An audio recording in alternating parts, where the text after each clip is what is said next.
Ye Qing was considered the trash of society, born with a level of 0 in a world overrun by bloodthirsty demons. Unable to deal with even a small demon beast, he survived by scavenging the pitiful scraps in dark alleys. One day, a huge wolf attacked him, and Ye Qing realized that even if he lived like trash, he would not die like trash.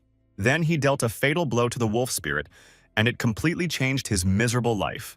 Ye Qing worked as a senior abyssal scavenger in the gloomy city of Ji, and every day he collected the remains of rewards from fierce battles with monsters. The management always threatened him with a harsh prison term for stealing valuable crystals, as one could cost as much as 50,000 yuan. But Ye Qin knew the strict rules well, and he had no intention of stealing anything, even at the risk of starvation. Only those who were stuck on level 0 became scavengers, and their lives were always hanging by a thread from mortal danger. The grueling work was paid a pittance, and Ye Qing had accumulated a huge debt of 500,000, so he had to work even harder. One day, a cunning colleague offered a dangerous job with a tempting salary of 3,000. And even knowing all the risks, the desperate Ye Qin agreed, despite the fact that death could await him on the mission. They were heading to the sinister trading center of Shanfan City, where a deadly Class A or B abyss lurked. The reward was fabulously high, but the danger was also mortally great, because it was necessary to take the equipment of the hunters who died in battle. Ye Qing bitterly recalled how it all began, how the familiar world changed overnight 10 years ago. The gates of the abyss suddenly opened, and defenseless people were confronted with terrible monsters that brought death. Only a special class of brave people could defeat these terrifying creatures, and Ye Qing dreamed of becoming one of them. After the first fateful victory, people discovered magical stones and mysterious weapons of unprecedented power. After this, the economy changed dramatically, and all funds went into desperate exploration of the mysterious and dangerous abyss. Poor Ye Qing had a measly level of 0 and was unable to pay the huge medical bills for his seriously ill sister. He was cruelly thrown out of his home due to his exorbitant debts and found himself on the streets without a penny in his pocket. One day, he was offered a dubious loan using his own organs as collateral, and out of complete desperation he agreed. The other garbage men also knew that Ye Qin had taken a huge loan of 1 million, and in desperation lost everything on the stock exchange, sinking further into debt. Now he could lose his kidney at any moment if he didn't pay off the debt, and this scared him to the point of shaking in his knees. Besides, the medical bills of his sick sister were truly astronomical and were growing every day like a snowball. Everyone around thought that the unfortunate Ye Qin would die long before he could collect the huge sum of money needed. Finally, they reached the desired ominous abyss, and at the entrance, Ye Qing promised himself to earn money and return alive. He entered the abyss of Class B for the first time, and his heart began to beat faster with horror and anticipation. Suddenly, a whole bunch of bloodthirsty wolf spirits furiously attacked a squad of experienced hunters. The seasoned hunters easily dealt with the first attackers, but Ye Qin understood that this was only the beginning. During the last expedition, the abyss had already changed its appearance. The first floor had become 3 times wider and higher, terrifying the scavengers. But experienced hunters knew that changing their shape was natural for the abyss, and this did not surprise them much. Suddenly looking around, Ye Qin accidentally touched one of the irritated hunters, and the latter began to strangle him in rage and threaten him with cruel reprisals. Only because of his haste did the enraged hunter let go of the frightened boy, leaving bruises on his neck. Ye Qing bitterly realized that the cruel society did not respect weaklings like him at all, considering them a burden. But no one guessed that he already had enough experience to promote from level 0 to level 1. Suddenly, a huge demon beast appeared near the group of scavengers, and everyone ran away in cowardice, leaving the defenseless Ye Qing alone to be torn apart. The frightened boy noticed that the monstrous monster had critically low health, and a desperate plan formed in his head. There was some battered equipment lying nearby, a wooden shield and a flimsy level 1 stick, but there was no choice. Ye Qin decided to take advantage of this one chance and entered into an unequal battle with the terrible monster. Despite his weakness, he somehow miraculously landed a blow, but the monster's health did not change since his damage was 0. The other scavengers laughed maliciously at the reckless guy, not knowing that he was actually planning to deal with the dangerous monster. Ye Qing, like the others, knew very well that with his pitiful equipment, he would not be able to penetrate the thick skin of even the weakest monsters. But he had one advantage. He knew his unenviable position very well and was ready for anything. He decided to use all his strength to try to compensate for his natural weakness. Meanwhile, the experienced combat group easily dealt with the rest of the bloodthirsty spirit wolves. The cowardly garbage men had been hiding behind their broad backs all this time, trembling with fear. The greedy hunters took the most expensive and valuable items and carelessly entrusted the rest of the trash to be collected by scavengers. Suddenly, they heard a loud growl from the surviving beast, and one of the hunters immediately went to deal with the unexpected problem. At this tense moment, a huge wolf suddenly pounced on the defenseless Ye Qing and somehow managed to pierce its burning eye with a wooden stick, causing fatal damage to the beast. Suddenly, one of the astonished hunters appeared, amazed by the incredible victory of a guy with a pathetic 0 level. He mockingly warned that Ye Qin was still too weak and looked more like a desperate suicide. But the exhausted guy didn't care anymore. He did it for his cherished goal and wasn't going to back down. Once he reaches level 1, he can finally join the elite fighting group and change his miserable fate. To gain valuable experience, it was necessary to find wounded monsters and finish them off, risking their lives every second. After years of desperately risking his life, Ye Qing finally achieved his cherished goal after overcoming all difficulties. His exhausted body suddenly glowed with a bright light, marking the long-awaited transition to the next level. The arrogant hunter laughed contemptuously when he saw that the boy had only reached the maximum level of a scavenger. The chance to increase his level from 0 came once in a lifetime, but even in this case, he was unlucky. He rudely ordered Ye Qing to immediately clear out the dangerous area and return to his dirty work. After the arrogant hunter left, Ye Qing looked at himself sadly, not feeling much of a change and not understanding whether the minimum level of a scavenger was really that insignificant and useless in this world. Suddenly, he noticed a strange flickering glow on the body of the defeated wolf monster, and suddenly the inscription appeared, "Recyclable waste, wolf spirit body." When he decided to send the huge body for processing, a terrible portal from the abyss suddenly opened. From there, the terrifying hands of a monster crawled out, instantly pulling the wolf's carcass into the portal. After finishing the processing, the tentacles suddenly handed him a shining skill card, Ghost Dash. In order to obtain this valuable skill, he was sorely lacking in agility, and Ye Qin, without thinking twice, decided to transfer all his meager points into agility, hoping for the best. Finally, he fulfilled all the conditions for obtaining the skill and with bated breath received the coveted card. His exhausted body suddenly began to glow with a bright green light, but outwardly nothing about the hero changed. At that moment, the impatient hunters called out to him loudly, and he instinctively tried to run towards them. But his speed unexpectedly turned out to be truly lightning fast, and he crashed into the barrier at full speed. The stunned Ye Qing had no idea how to control his new skill, but as the skill slowly recharged, he was forced to return to his usual dirty work. Instead of the slain corpses of monsters, he now saw piles of material everywhere that he could recycle. Ye Qing was surprised to admit that being an abyssal scavenger wasn't as bad of a job as he had previously thought. After processing all the corpses he found, he suddenly noticed a strange pattern in the acquisition of skills. After the first successful processing, he unexpectedly received a powerful ghost rush. But since then, new abilities mysteriously did not appear, and the number of points became less and less. So he assumed that in order to obtain a new ability, it was necessary to process the corpse of another type of monster. Ye Qing barely managed to reach 111 precious points and didn't know which vital skill to level up. After much deliberation, he decided to distribute points evenly among the various useful indicators. As a result, all of his basic skills received 20 points, making him a more versatile fighter. Meanwhile, the fearless hunters continued to fight fiercely with the remaining bloodthirsty wolves, and they only had 2 fierce opponents left to defeat on this floor of the abyss. After a quick victory, they discussed in surprise why the pathetic garbage man remained in his worthless profession after reaching level 1. It turns out that every year, 3 hidden rare professions for the chosen few were mysteriously added to the world. But the ranking of the most valuable and prestigious vacancies never changed, remaining an unattainable dream for many. Most of the hidden jobs were completely useless and did not give any advantages in this cruel world, and the first level of a scavenger was still equal to a pathetic level 0, giving no special powers. But the busy hunters had no time to think about this for long, and they hastily set off to clear the remaining floors of the abyss. Finally, they met their main goal of this dangerous expedition and froze in horror, because in front of them lay the remains of the legendary captain of the elite hunting group, Falcon. He had turned into such a monstrously huge monster that he barely fit on this gigantic floor of the abyss. The strange thing was that the captain's mutilated corpse looked as if it had lain in the abyss for 10 whole years, although only 48 hours had passed.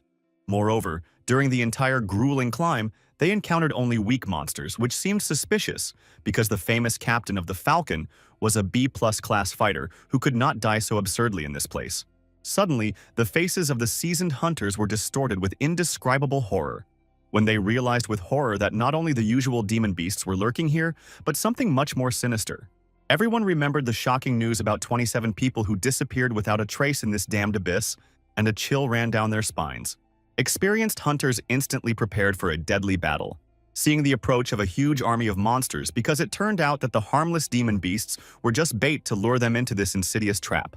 Finally, they saw their main opponent, a giant demonic carnivorous plant of the A-class abyss. Suddenly, the entire Falcon hunting group appeared. But now they had turned into mindless, bloodthirsty zombies, and the former comrades began to furiously attack living hunters, not recognizing their friends. The naive Ye Qin continued to diligently process the corpses, unaware of the mortal danger looming over him. He received a modest achievement for processing 50 corpses, and the reward for his hard work was a very ordinary dagger, which left Ye Qing a little disappointed. But suddenly he heard a deafening noise and rumble coming from the upper floors of the abyss, and he instinctively felt that some unknown threat was rapidly approaching them. Ye Qin was horrified to see a bloodthirsty zombie running straight towards him at an unnatural speed. Since there was no way out, the guy had to gather all his courage to fight off the monster. He used his new evasion skill in a flash and somehow managed to escape the zombie's death grip. Ye Qing was surprised to realize how much his combat skills had improved. But the bloodthirsty zombie was already dangerously close, and there were only a few seconds left before the next deadly blow. The cornered hero decided to test his newfound strength and bravely entered into an unequal battle. To his amazement, he was suddenly able to break through the seemingly impenetrable defense of his opponent. For the skill's competent use, the system generously rewarded him with a bonus, knowledge of the enemy's weaknesses, and Ye Qin instantly scanned the vile zombie, learning its secret weaknesses. It turned out that the monstrous monster was deathly afraid of fire, and its weak point was its flabby neck, so the weapon Ye Qing had recently obtained came in handy. He skillfully wounded the stunned monster, causing it to bleed profusely, and after a furious fight, the exhausted enemy was finally defeated. But the exhausted hero's hands were covered in poisonous slime from the rotting corpse of a zombie. But fortunately, Ye Qing suddenly discovered a useful skill to resist dangerous plant poisons. In addition, Ye Qing could process the new trash in the form of a zombie corpse, gaining the poison-resistant skill. The poison effect was converted into useful bonuses. He also got a toxic poison card, but thanks to his new ability, it wasn't a threat.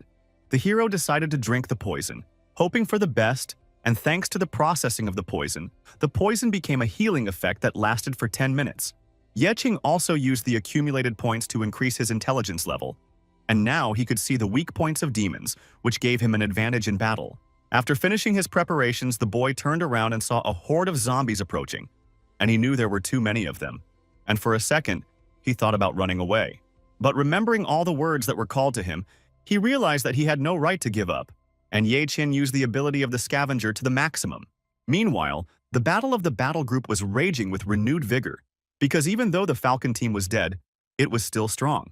Moreover, the carnivorous plant remained especially dangerous, having already managed to kill several of them. Of the entire group, only 2 survived. One was killed by a zombie, the other became a victim of a plant. The remaining ones decided to retreat, but Lao Chen used a subjugation spell on his comrade. He used his friend as a shield to hold off the zombies while Lao Chen himself escaped. While running away, he thought that he would not lose anything, because he had already managed to collect valuable items, and he only had to come up with an excuse why his entire team died. At this moment, he ran into Ye Qing, who was dissatisfied with the hunter's betrayal. Looking back, Lao Chen saw how many zombies this guy had defeated on his own. And although it was dangerous to attack, he knew that he couldn't leave Ye Qing alive, because he would tell about his betrayal. When Lao Chen attempted to attack Ye Qing to push him into the horde of monsters, his attack was blocked as the attack was reflected back towards the attacker himself. Ye Qing, disappointed in this man, decided to use the refining ability on him. The traitor began to be drawn into the portal, but the system reported that processing this garbage was impossible. This irritated Ye Qing, but he managed to steal the man's skills and obtained an upgrade to his refining skill. And he also gained the ability of a 3-minute Spellmaster experience. After activating the card, his entire body burst into flames, indicating that he had acquired the Flame Lord skill and had enough intelligence points to use it. Deciding to test the ability, he launched a fireball at the zombie horde. The fire was so strong that it destroyed the enemies and burned their corpses, which greatly disappointed the hero who planned to recycle them. While he was looking at the result, another zombie snuck up on him, but Ye Qing dodged it, and at that moment, the monster's robe flew off. He realized that it was the commander of the hunters who asked him to kill him so that he would not finally become a zombie. Ye Qing used the golden shield, another skill he had acquired in battle, to cut off his opponent's head. He decided to recycle the zombie remains so that the leader of the hunting party could find peace. In exchange, Ye Qing received a dagger mastercard, which granted mastery and immunity to piercing attacks. The events moved forward a day, where the traitor found himself being interrogated about a mission where he had to find the Sokol group and return their bodies. If they fail to deliver the bodies, the mission will fail and they will not receive the reward. But Lao Chen claimed to have found the remains of the Falcon group, but they had already been processed by a stranger. No one believed Lao Chen because he was the only survivor and no one else left the abyss. But it was also strange that his level dropped to the first, which had never happened before.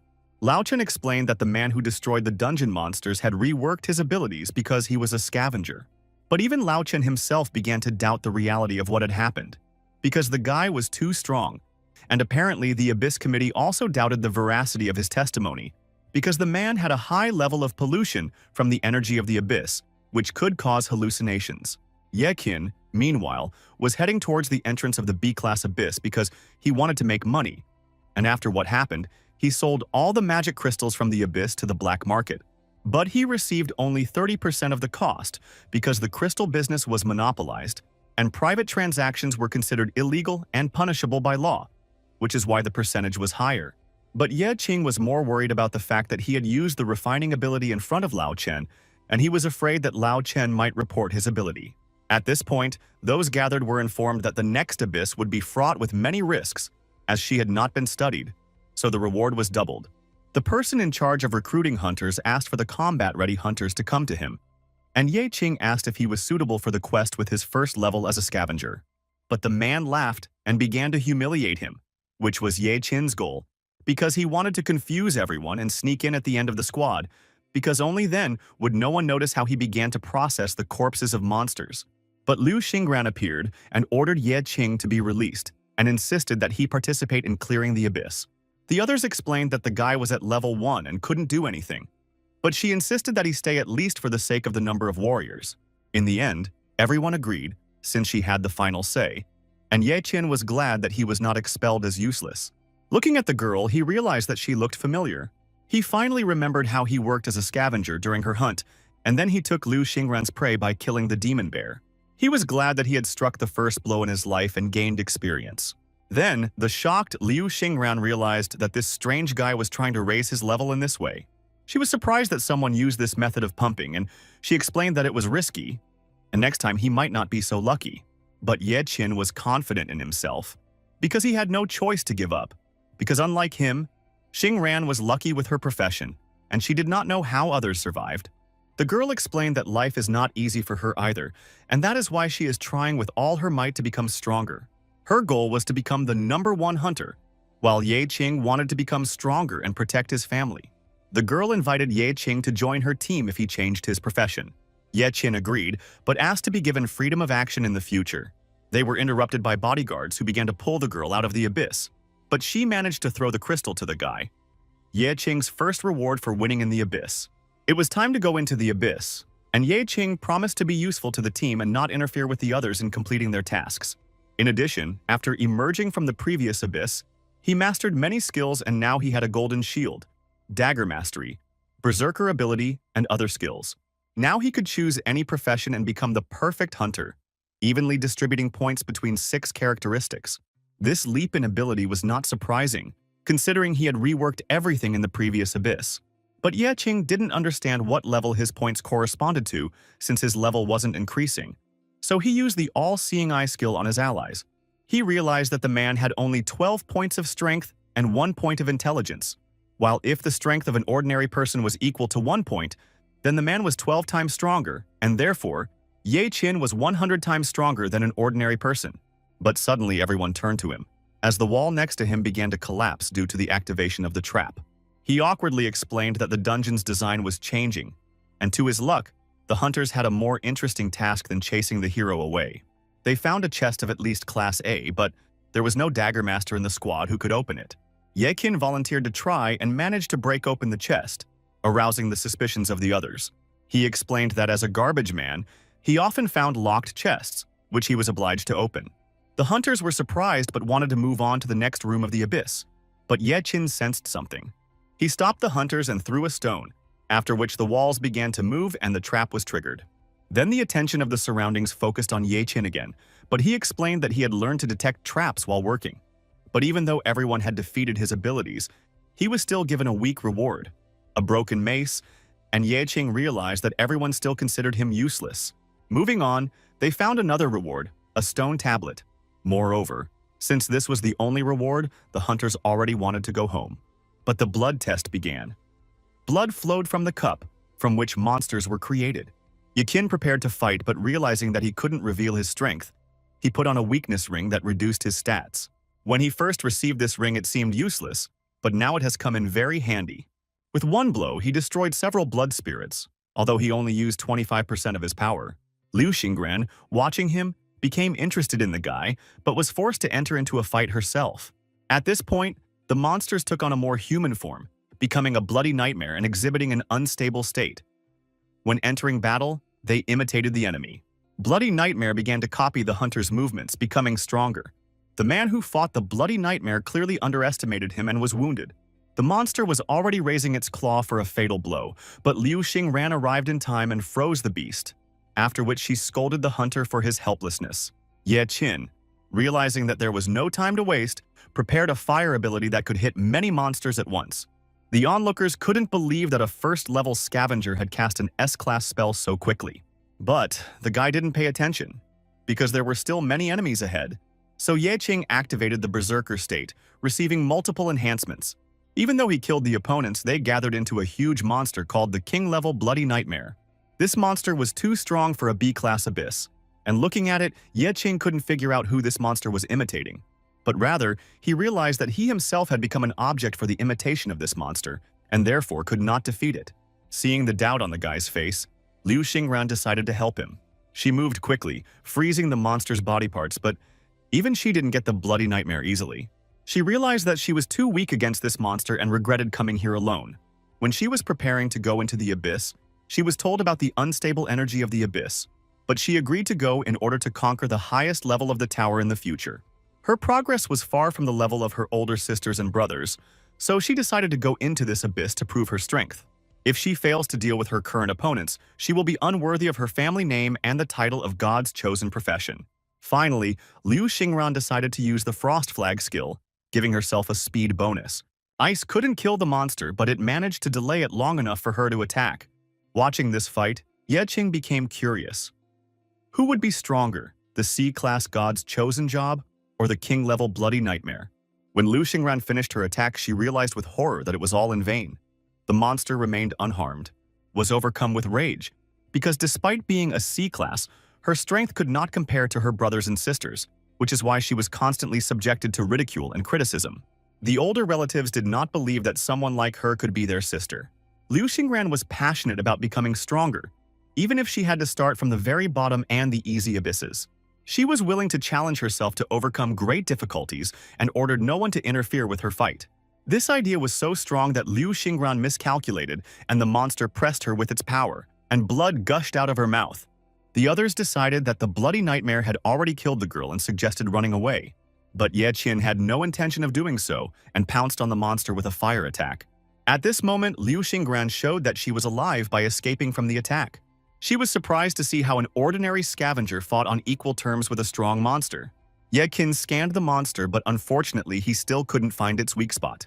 He understood that if he didn't kill the Bloody Nightmare now, it would become even stronger, completely immune to freezing, slowing down, and stopping.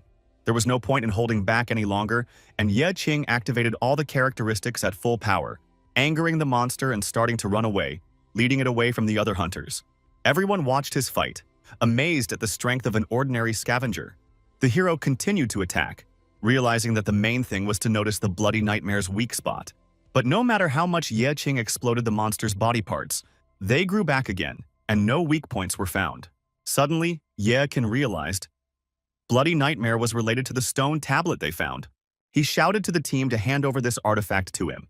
After reaching the tablet, Yeqing read the ancient writings thanks to his high intelligence. But before he could count the spell on the stone tablet, it fell into the monster's mouth and it froze, going into invincible mode. This frightened everyone present, but suddenly Liu Xingran came over and asked if they knew Yeqin. His face seemed familiar to her. Yeqin reminded the girl of their meeting when he received his first experience point. Liu Xingran happily congratulated him on his change of profession. And looking at the simple garbage man with a difficult fate, I was amazed by his progress and risk-taking. But there was little time left for conversation, and Liu Xingran suggested freezing the monster to slow it down while Yeqing looked for the tablet. Finally, the team created a long time ago reunited, deciding to act together. The rest of the hunters joined the fight, ready to fight to the end. Yeqin explained, "They have 5 seconds before the monster goes into an invincible berserker mode. The next 30 seconds were going to be incredibly tough, but it was their only chance to survive." So turning to the others, the guy explained that they had to stand firm at any cost. His brave words inflamed the hunters' fighting spirit, and they received useful bonuses, including Liu Xingran, whose weakness disappeared and regeneration increased. Realizing that even a garbage man should not be underestimated, she ordered that the monster be closely monitored. When the bloody nightmare awakened, Liu Xingran ordered the mage to help Yeqing survive. The sorceress quickly bound the monster with magic while the hero prepared to attack. Yeqing looked at the enemy and realized that he couldn't destroy the tablet with a fireball, otherwise they would die, and he needed to act more delicately when attacking. He decided to extract the tablet directly from the monster's body, which was risky but worth the risk. Liu Xingran agreed, giving orders to the other participants, and prepared a frost flag to freeze the enemy for a short time. Yeqing was halfway to the monster, but the attacks were already hitting his body, although his regeneration dealt with them and quickly healed the wounds. But the hero knew that he lacked speed, so he entered a berserker state, applied an antidote and drank a slowing potion. Gaining additional speed from the skill, Yeqin rushed towards the monster. But at the last moment the monster noticed the movement and threw the hero back with force, and he crashed into the wall. Realizing that his moment of glory had passed, Yeqing became disillusioned, feeling like the same old garbage man. He decided to use the recycling ability on himself, as on garbage, but the system refused to recycle a living organism. Then he commanded the spell to throw it towards the monster. Thanks to this cunning plan, Yeqin was able to take the tablet and cast the spell. The monster began to burn before our eyes, and the players received a level increase. Everyone's level was raised except for Yeqing, whose maximum level as a scavenger did not allow him to gain experience points. He also couldn't use the dropped rewards due to his low level. Liu Xingran suggested that Yeqing, as the winner, distribute the rewards, which made him very embarrassed. But then he approached the girl and suggested that she act a little differently. At the same time, near the abyss, Liu Xingran's bodyguards reported the need for a rescue team to act. But she calmly went out with the hunters, explaining that there was no need for this. Journalists praised her, and bodyguards were glad that everything was okay with the lady. As it turned out, a few moments ago, Yeqin asked Liu Xingran for a favor. He wanted the girl to buy his equipment for 500 magic crystals. Moreover, she pretended that he was not there and that the victory belonged exclusively to her. The girl agreed, feeling that she owed him, although Yeqin thought that it was beneficial for him. Left alone, Yeqin noticed a tiny monster near the sign. He understood that such a small monster would definitely be crushed by some inattentive hunter, which would be a very miserable death. So after offering him to become part of his power, he used absorption and successfully absorbed the bloody nightmare. As a reward, he received the ability Nightmare Body, which allows him to create a clone double that can imitate the owner and cause damage. Yeqing was happy that his work in the abyss was finally finished and dreamed of trying out his new ability. In a cafe near the dungeon, a guy was looking through the available equipment. Everything required a high level, which was too suspicious for a level 1 scavenger, and he needed to remain unnoticed in order to secretly sell the items. But even so, it would be difficult to sell equipment to a scavenger on the black market. Unexpectedly, Yeqing inadvertently reworked one of the new weapons and received 1 standard point in return. The system explained that the standard point is a universal unit after equipment decomposition, suitable for upgrading, repairing, and creating items. The system offered to repair the blade he fought with, and this turned out to be very convenient because the guy wanted to say goodbye to it after the last fight. By repairing the blade, Yeqing also received a noticeable improvement in its durability.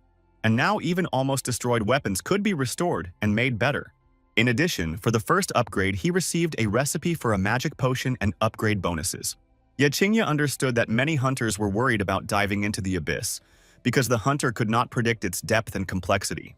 The unprepared often ran out of mana before finding the lair, and had to return to replenish their supplies. Therefore, in the current reality, magic potion bottles became a key means of survival for groups, and their value spoke for itself. Now Ye King could brew potions himself with a container, and 6 points, so he asked the waiter for glasses and started recycling trash to get points. After creating various regeneration and enhancement potions, Ye Qing drank the first one, and his mana, strength, and stamina increased. Having regained his strength, he went to clear out another dungeon. As he walked out, Ye Qin encountered men in tuxedos, debt collectors who were surprised by the hero's changed activity in recent days. They suspected that the boy had paid off the debt by finding the crystals in the trash or stealing them while working, but Ye Qin demanded that they leave him alone, reminding him that he had paid off his debts in full. But they explained to him that even after the payment, he was not free because of their unfinished contract. The collectors began to mock the guy, considering him an insignificant garbage collector, and even decided to fight with him for fun. Ye Yin knew he would win, but there were many cameras around. According to the rules, the use of abilities outside the abyss was prohibited to everyone except law enforcement and special personnel. Ye Qin was looking for the blind spot of the cameras to use his skills, but a man suddenly appeared, startling the debt collectors. It was Caesar, the leader of the S-Class hunting party Blood Oath, who approached his boys and began to interrogate them if they had gathered enough people. They were only one person short, so Caesar decided to hire Ye Qin, which shocked the boy. He explained to the guy that at this time in the abyss, all the monsters would be in a state of rage. The monsters will be fought by a prepared combat group, so the level of the newbie is not important, as he is used as bait. Caesar added that rare monsters will also appear in the abyss, and the rewards for killing them will be doubled, including magic crystals. Ye Qing had no reason to refuse and voluntarily agreed to go with them. At this moment, Lao Chen suddenly appeared and Ye Qin rushed to him to explain. Lao Chen realized that Ye Qing's existence was not a fiction after all, but Ye Qing reminded him that he was the only one alive thanks to him, and asked him not to blab too much. Caesar walked over, surprised by Ye Qing's acquaintance with Lao Chen, and the tension from the whole situation increased significantly. Ye Qin lied, calling Lao Chen a random passerby, and Caesar believed him, because obviously no one wants to be friends with the killer of their own team. Lao Chen, barely containing his anger, told about his release and the $1.5 million fine he had paid, which had completely emptied his pockets.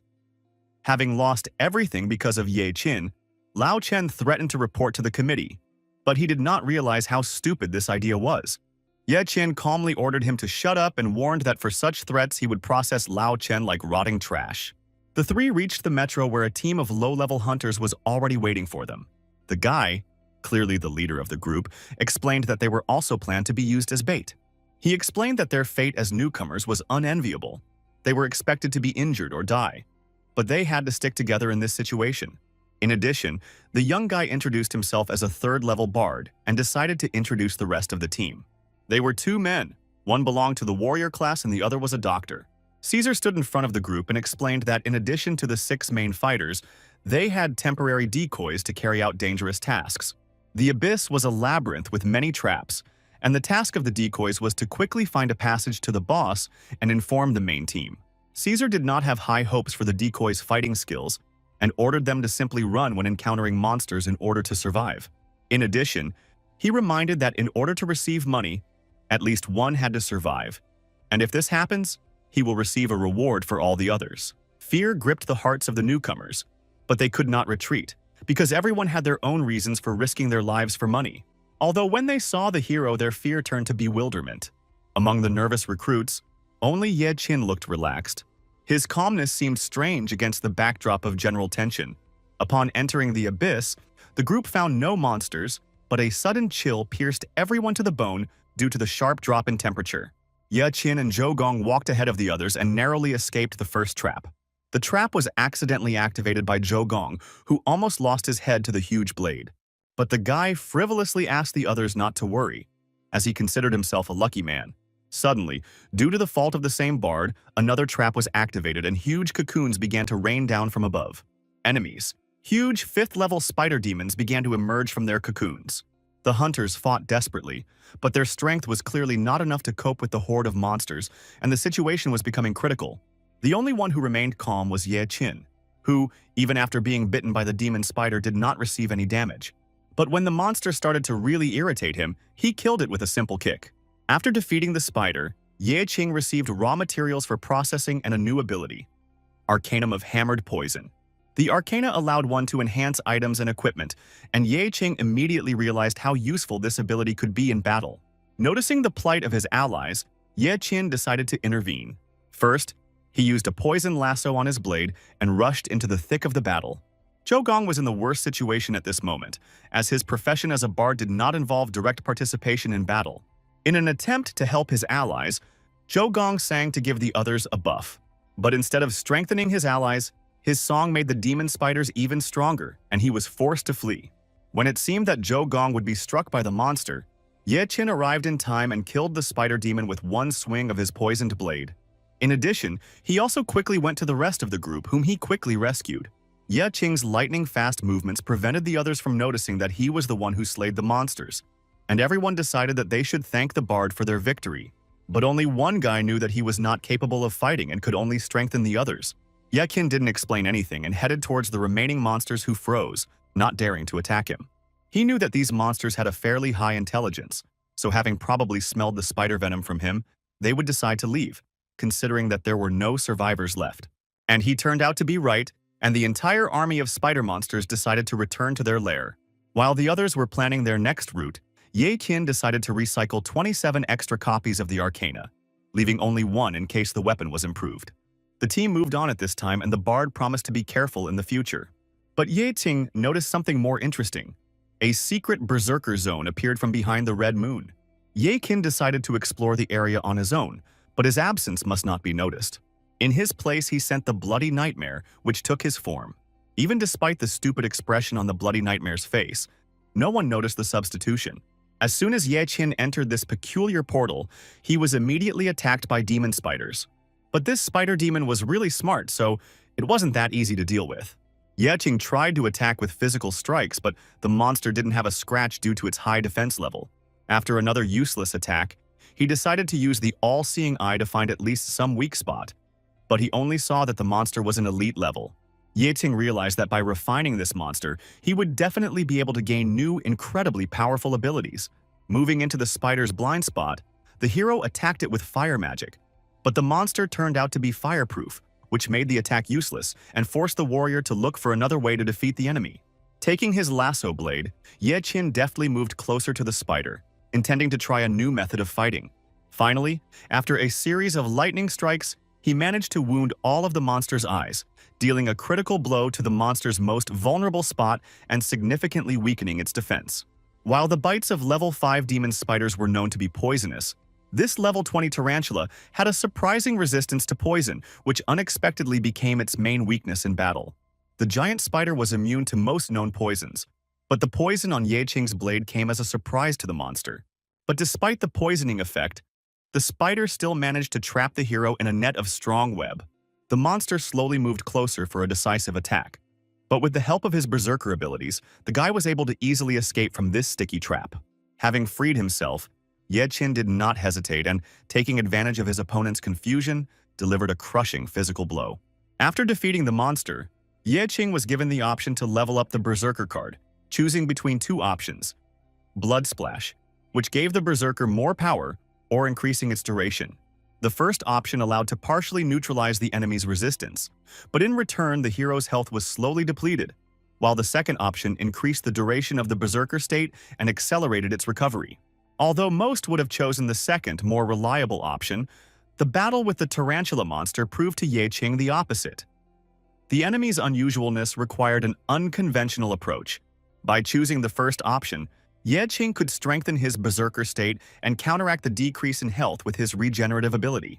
This would allow him to deal damage even to opponents with strong resistance to physical damage. In addition to upgrading the berserker card, Ye Qing received a few more cards and selected equipment that he could officially take from the abyss. Having looked at the rest of the cards, the hero realized that he would not be able to use them due to his low level. Therefore, he decided to rework the rest on the spot. so as not to raise unnecessary questions. Among the rewards received was a rare tarantula card, which allows you to summon up to 4 tarantulas that will fight side by side with the hero and develop at their own pace, gaining combat experience. Ye Qing was shocked by the potential of this ability, realizing that if the level of the summoned tarantulas could increase, they would become indispensable helpers in future battles. At this time, the rest of the group, moving deeper into the abyss, came across a mine rich in magical crystals. It is likely that there were so many crystals due to the influence of the mysterious red moon. The group's healer installed a magical eye that marked an area with a radius of 60 meters and allowed others to see the location on a map. This made Lao Chen furious, because they could have taken the crystals and lived comfortably for the rest of their lives. The group's sorcerer, however, knew that if Caesar found this location without their direction, he would immediately kill them all. So he tried to explain to Lao Chen that their purpose was simply to pave the way for the main force. Lao Chen, remembering his past, when he himself got rid of people he considered trash, now he found himself in the position of the very trash he never thought he would become before meeting Ye Qing. Despite his low level, Lao Chen hoped that if he could steal a few magic crystals, he would be able to get some good equipment. This equipment will compensate for his weak skills and will help him get into the main forces of the group. But as soon as Lao Chen tried to steal the crystal, the trap was activated. The first victim of the trap was the group's healer, who received a fatal wound to the head and burned alive in front of the others. At this time, Ye Qing summoned his first tarantula. The spider looked cute and helpless for now, but in the future it could grow into a formidable 5th-level demon spider. Therefore, the hero decided to give the tarantula some of his universal points, thereby increasing his level. After the death of the healer, a real quarrel and fight began in the group. The warrior grabbed Lao Chen, threatening him with reprisals for killing a comrade who had come to the abyss for the sake of his family and children. A frightened Lao Chen made excuses, saying that he also needed money.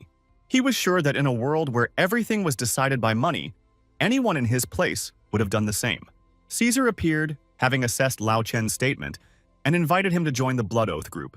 Moreover, he was not surprised by the sight of the corpse, since death was a frequent occurrence in this dangerous place. Caesar pulled the traitor towards him and explained that the crystals, which only appeared during the red moon, were so valuable that one piece would be enough to keep him from working for the rest of his life. But the price for extracting each such stone was high, namely someone's life. So Caesar's comrade threw the bucket on the floor and ordered the others to collect the crystals. The man understood, knowing that any of them, if they even touched the crystal, would die immediately, and in this way, Caesar wanted to get rid of unnecessary people. It was true, but Caesar considered it a rather noble act, since they came here for money for their families. Moreover, according to the warrior, he wanted to earn money for his terminally ill wife. Caesar thought that his life was worth paying for the treatment of his beloved and giving her a comfortable future. But the man, approaching the crystals, began to cry and confess that in fact he did not have a wife, and he came here to pay off his debts begging for mercy. Lao Chen, looking at Caesar, understood that he was truly a powerful and dangerous opponent. Gathering his courage, he reminded him of the offer to join the Blood Oath, promising to be useful. By this point, Caesar barely remembered his promise, and even had to ask his comrades for help to remind him of his words. Instead of accepting Lao Chen, Caesar mocked him cruelly, saying that they had no intention of accepting such a pathetic traitor into their group. At this time, the Bloody Nightmare noticed the approach of his master, and the hero, unnoticed by the others, hid him back in the inventory and took his place. Approaching the leader of their group of decoys, the hero asked the guy not to do stupid things with the crystals and not to touch them. Ye Qing asked honestly about the dangers of collecting crystals, but instead of answering, the other hunters began to complain about his inattention. Not receiving an answer, the guy calmly walked up and pulled out the crystal himself, while everyone else ran away under fear of death. When nothing happened, everyone assumed that the trap was broken or had only worked once. Ye Qing at this time realized that the trap was most likely fatal, and his high luck stat helped him avoid death. Caesar, noticing Ye Qing's unusual luck, guessed that his luck score was over 60. But his comrade considered this stupid, because no one would decide to increase such a useless characteristic. But he was wrong and paid for it with his own life because the trap worked on him. Caesar was convinced that he was right and realized that the hero was really strange, since he spent so much time improving his luck. And only the hero knew that he distributed all the characteristics evenly, without focusing on one thing. Caesar then decided to use the hero to collect the crystals, planning to turn everyone else into living corpses and then get rid of them. Caesar ordered his comrades to completely block all exits to prevent the enemy from escaping. He immediately realized that they would definitely die and would not be able to escape, since they were dealing with a blood oath. Lao Chen, looking at the whole picture with fear, decided to run away, taking the stolen crystal with her. Ye Qing clearly didn't understand why he did this, because at the very least they could have equalized in numbers to defeat the enemy. Now they were missing one fighter, but Ye Qing didn't know that he had a secret technique, and there would definitely be enough fighters. On command, spider demons rained down from the sky and pounced on their enemies. Zhou Gong thought that these were more enemies that they would also have to fight off, but Ye Qin explained that these spider demons were their allies, after which the hero scanned all the enemies and realized that there would be no problems if his spiders dealt with Cerberus's assistance. He himself had to deal with Cerberus, whose level he could not determine because they were close in strength. Cerberus was amazed that the guy, digging through the trash, was able to get himself some pretty good abilities. Ye Qin clearly didn't pay attention to the provocations, thinking about what he should do if he had to confront this guy directly. Cerberus, believing himself to be the winner, gave the order to kill everyone so that he could collect all the crystals. At this moment, Ye Qin realized that their plans had changed abruptly, so he asked the others to escape. The warrior was clearly nervous and didn't want to leave Ye Qing alone, but he knew that staying here wouldn't be of much use, so he ran away. Afterwards, Ye Qin also approached the bard, offering him to escape if he wanted to survive, and he also agreed. But as soon as they took a few steps, the passage was immediately covered with stones. Most likely, an activated trap was triggered. At this time, the spiders miraculously dealt with the melee fighters, splashing them with webs. Ye Qin was already rushing to help them in order to finish off the enemy. He realized that his level 10 spiderlings would be enough to even the odds, but they certainly wouldn't be enough to win, since he was dealing with a blood oath. So he decided to help his spiders by attacking the opponents directly himself. At this moment, the archers also began to act in an attempt to stop him, but Ye Qing managed to dodge their arrows. They couldn't believe it and shot again, then he cut the arrow in half. Afterwards, the hero summoned his big explosion, and the archers standing in the distance flew into the air. Then it became obvious to everyone that this enemy was not as simple as it initially seemed. At the other end of the mine, one of the warriors began to catch up with the fugitives and killed the spider that was guarding them, after which he attacked the rest of the guys. The warrior managed to protect her leader Zhou Gong in time, covering him with her shield. And although his shield withstood one attack, after the second attack he hit the wall hard, which immediately made it obvious that he would not be able to fight any longer. So he demanded that his opponent kill him quickly and without regret, closing his eyes, preparing to attack. But at that moment, Zhou Gong began to sing his song, thereby freezing the enemy and asking his comrade to attack him while there was such an opportunity. But it turned out that Zhou Gong had poor control over her abilities, which is why she froze not only the fighter, but also her friend. Looking at the scene in the distance, Ye Qing had absolutely no idea what they were doing and why they hadn't escaped yet. At this moment, another enemy appeared in front of him, who was clearly quite strong, and explained to Ye Qing that sooner or later he would run out of mana. It was true, since summoning magic did consume a lot of energy, and he had summoned clones earlier, which had caused his mana to be almost completely depleted. The spiders continued to waste mana, but he had a remedy, so he took out his magic potion from his inventory.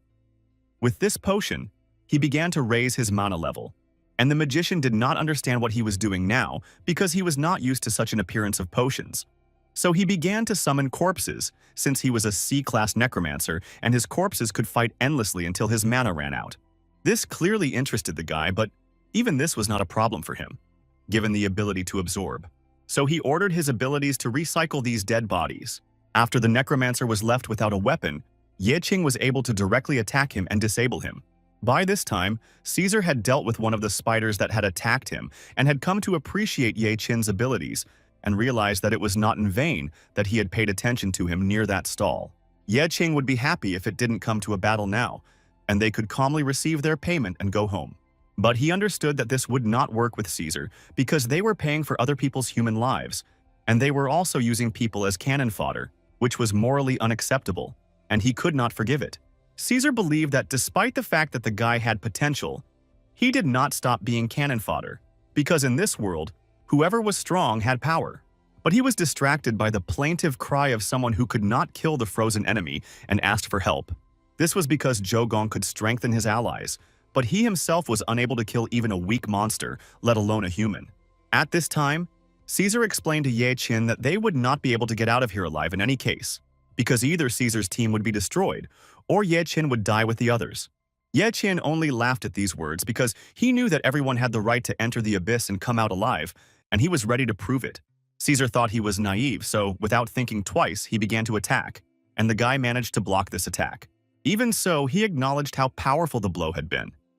He had never met a man stronger than Caesar before. Before Ye Qin could even rest, the hunter pounced on him to finish the battle with a final blow, but the hero quickly managed to escape.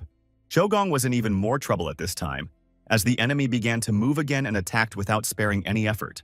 This time, he was also saved by a fighter, exposing himself to attack and bleeding. He asked Zhou Gong to do at least something because he was chosen as their leader, which meant he was strong enough. But Zhou Gong explained that he actually thought that if he became the leader, he wouldn't have to kill monsters. Falling to his knees, he began to beg for mercy and ask not to be killed. He began to remember his past in the previous team, from where he was kicked out because he could not fight the same monsters that the others could fight. And even when it came to empowering others, he couldn't pick the right target, and he ended up all alone, abandoned on the street. That's where Caesar found him and invited him to help him with a job. At this moment, the battle between Caesar and Ye Qin was clearly heating up, and the hunter was clearly winning using a secret martial arts technique that inflicts continuous physical damage to the point of impact. And if Ye Qin tried to use magic, this wound would only get worse and he would quickly die. This skill could cripple even the most powerful mage, eating away at his body. So Caesar was amazed at how the hero was amazed at how confidently he still stood on his feet. Running away, the hero did not understand what was happening to Caesar and why. Despite using the skill, he did not lose blood at all. While thinking, the guy suddenly remembered the skills he had received related to blood. During one of Ye Qing's attacks, he was thrown straight towards Zhou Gong, and he explained that the boy was foolishly hoping that he would be shown mercy just because he was weak. The hero himself once dreamed of mercy like no one else, because he was disappointed by his weakness from the very beginning. He was also weak and not capable of much, but he did not give up because he was not afraid of his weakness. The only thing you really need to be afraid of is your own cowardice. You need to be afraid of losing heart. But Ye Qin was always confident that he would achieve more, and he did. And when he gathered all his will into a fist and took the first step, he knew that all his life he had been preparing to become king. Zhou Gong was inspired by these words because he understood that compared to enduring ridicule, it was better to simply disguise himself and run away. But he knew for sure that he didn't want to live his whole life so miserably. He wanted to become stronger. But even so, it was obvious that he, with his 3rd level, would not be able to defeat someone with a 17th level. But he didn't seem to be going to fight, so he threw his weapon away and began to compose poetry as he went. He finally found the best enhancement he had ever had, and with this enhancement, he strengthened Ye Qing himself, thereby increasing his defense, speed, and resistance by 15%. At this time, Ye Qin himself threw a bloody nightmare at the enemy, and the nightmare immediately managed to bind the enemy in its cocoon and began to strangle him. At this time, Ye Qin also activated the berserk state of Blood Splash, thus making him equal in physical strength to the enemy. And finally, he really became able to attack Cerberus even with an ordinary dagger. Cerberus was clearly at a loss, as he didn't know that Ye Qin could pass through any armor with the Blood Splash ability. But using the skills still required a lot of energy, so Ye Qin knew that he had to end this fight as soon as possible. Cerberus was also interested in how this fight would end, because someone who spent 20 years practicing clearly couldn't lose to some pathetic garbage man. But even with his best abilities, Ye Qin found it difficult to resist this man, and so he was thrown back to the edge of the mine once again. Caesar explained that Ye Qin was indeed acting recklessly, rushing at him as if he wanted to die from his blow, since he was definitely not someone who would lose to him in terms of strength. But Ye Qin was not going to lose, as he had another trump card up his sleeve. And he asked to add all the unallocated points to the strength. At this moment, 176 points were added. Even Cerberus began to look at him with excitement, not knowing what awaited him next. Ye Qin was satisfied with the fact that his strength had increased instantly, and even his muscle mass had increased. Sure, he was still behind in martial arts technique, but at least now he had enough strength to hit properly. After the collision, Caesar found himself with completely broken fingers and did not understand where Ye Qin got such strength from. But Ye Qin had no intention of letting him go, so he followed after him and, pinning the man to the ground, promised that he would not leave even a living spot of Caesar. Looking into the eyes of his death, the man began to remember his past. He remembered how he first joined the company 8 years ago and became their cannon fodder. Then he was taught the basic rules. Whoever is stronger is right, and he has followed these rules to this very day. Everyone around him thought that Caesar would forever remain cannon fodder, because he could not fight the same monsters that everyone else could fight. But one day he decided to prove to everyone, including himself, the opposite. He wanted to get promoted in the hierarchy, but he was too frivolous, which is why he suffered greatly and could even die. This is exactly how the scientist found him, with his lower body torn apart, 8 ribs broken, and his heart pierced through. All other internal organs were damaged, and it would take a lot of crystals to replace it all. But by that time, new technologies had already appeared that made it possible to extract valuable cells from the monsters of the abyss and transplant them into the human body. It just so happened that Caesar's DNA had many similar fragments to the monster's DNA, and the good news was that he would live, but the bad news was that he was now a hybrid of monster and man. But it was after this that he proved his worth by becoming a full-fledged member of the team. And then he was given his brooch for the first time. All other participants were killed because they became completely useless. Then Caesar realized that if he couldn't prove his worth, he would become nothing more than trash. After all these memories, he received the status of indestructible. His defense has increased significantly, and the damage he deals has become much greater.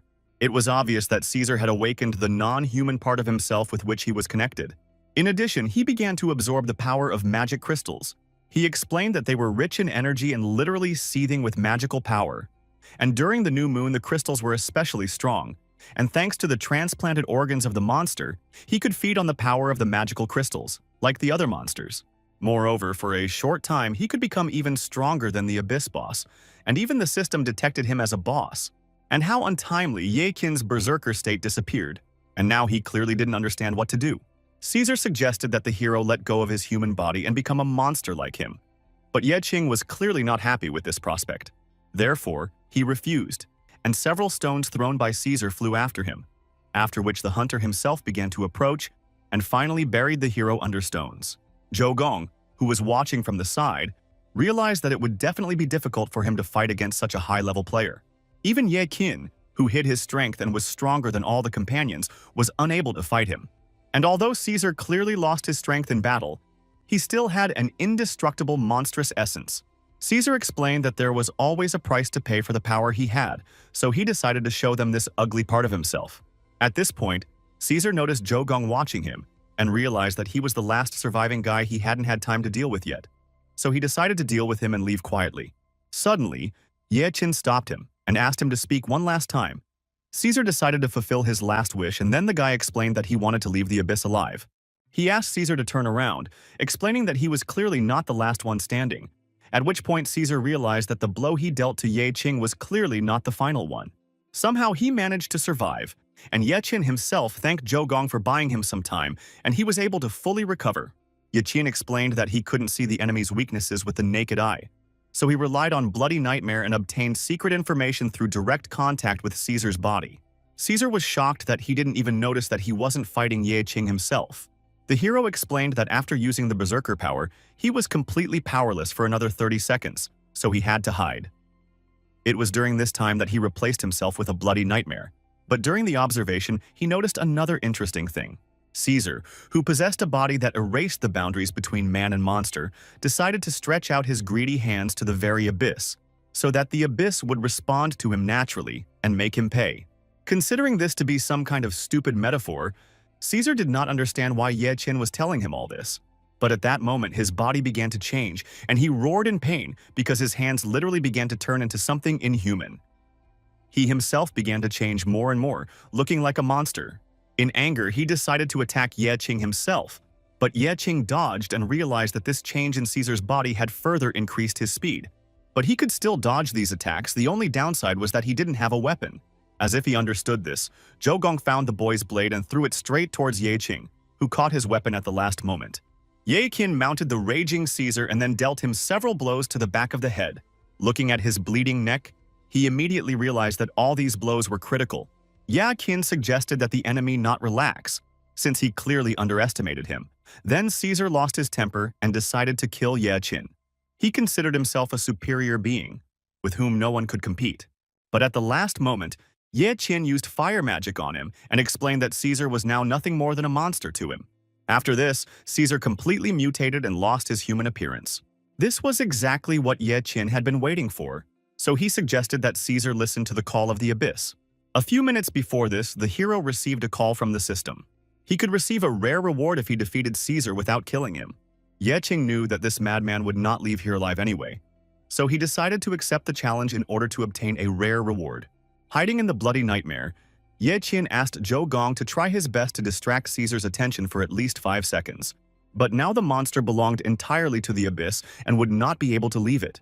For the abyss welcomes with open arms those who have renounced their humanity. Such were the rules of the abyss. Monsters often went berserk during the blood moon, but this blood moon brought madness with it. At this time, Lao Chen happily looked at the rewards he had received and realized that he had become truly rich and would be able to upgrade his skills and start a new life. He thought he had changed his destiny, but the fate of a traitor was always predetermined.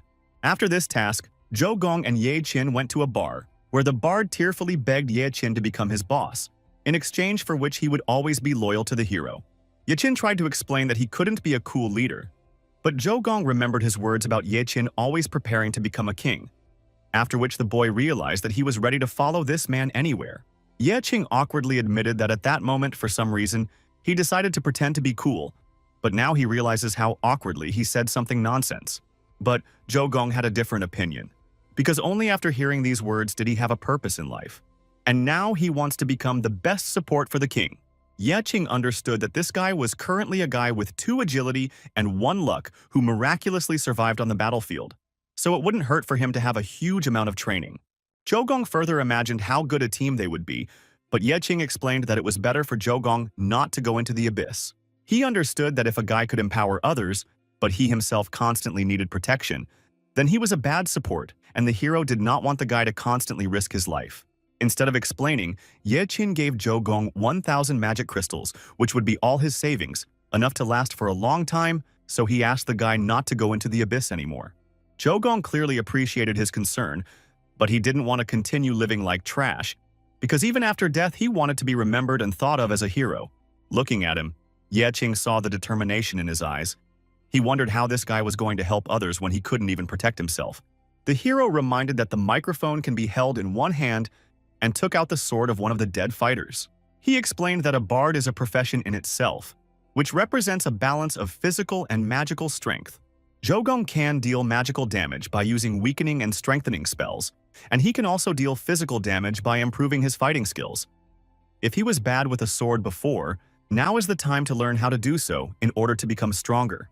Then Zhou Gong realized that he didn't need these crystals, because he knew what he would do next, and Ye Qin suggested giving these crystals to the families of the deceased, and in the future they will be able to earn even more during their travels. Somewhere else, a meeting of the Blood Oath members was taking place. The girl who came reported that after the incident with the Blood Red Moon, a small C-rank detachment was sent out and cleared the abyss of all demons. It contained the corpses of members of the Blood Oath and their leader Caesar, who was heavily infected, completely demonized, and now they want to neutralize him. In addition, the bodies of several strangers were found, including one of their acquaintances. This acquaintance was Lao Chen, who was recently hailed as the team killer in another abyss invasion incident. He was wearing top-notch equipment, so they assumed that he had a battle with Caesar's monster. The Blood Oath leader and the others realized that Caesar was nothing more than a useless dog who had failed to prove his worth and decided to end the conversation. At the same time, somewhere in a state hospital, there was a man who was sobbing hysterically in a ward, apologizing to his daughter, after which he took out the key and, looking at it, realized that he had no other choice. At that moment the key was activated, and suddenly the sky was filled with purple light. Then this purple light rushed further and demons appeared from it, who began to destroy the surrounding areas of the cities. A portal to the abyss itself opened in this hospital, so people urgently started calling the police and hunters. At the same time, the hero had a dream where monsters burst out of the abyss and he, Little, with his sister tried to escape. But no matter how hard they ran, the monster's attack eventually caught up with them, and the boy was unable to hold on to his sister. The girl, crying, fell into the monster's open mouth. At this moment, Ye Qin Yi woke up from his own heart-rending scream. He was angry that he was dreaming the same dream again. Looking at the calendar, he realized that it was time for him to get ready, and he went into a flower shop where he asked them to pick him a bouquet of flowers. A familiar florist immediately understood that the guy was going to visit his sister, and the girl was sincerely glad that the girl had such a reliable and caring older brother. While the bouquet was being assembled, the hero decided to help the girl deal with the heavy bouquets of flowers, after which Ye Qin took the flowers and was about to go to his sister. But at that moment, he heard some strange sound. He soon realized that these were all patrol cars and ambulances rushing towards the hospital where his sister was lying, so he rushed in the right direction.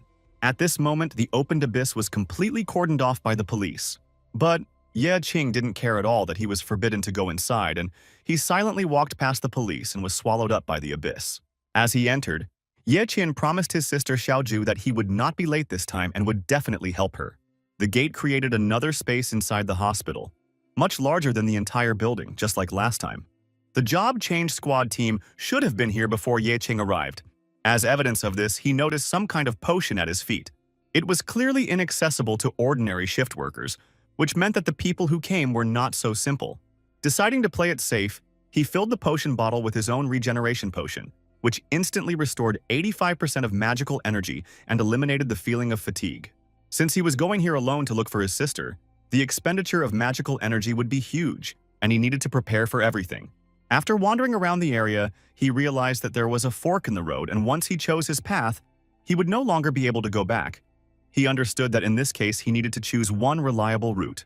Based on the remaining fresh tracks, he assumed that there were most likely routes that had already been laid out by previous rescue teams. Ye Qing decided to take a different route to increase his chances of survival, as this abyss was obviously vast, so there was no telling how long it would take to reach the end. So the worst thing to do was to try to go through all the branches. But there was no time to think, because the abyss was slowly eating away at his strength, and he decided to act faster and more decisively. When the guy chose the path, he realized that there was a clear red carpet, meaning that he was here first. The way back was already swallowed by darkness, so there was no way he could return. Besides, he found a fairly familiar object, whose power he had already seen, and he would certainly be able to use it to mark places he had already been to.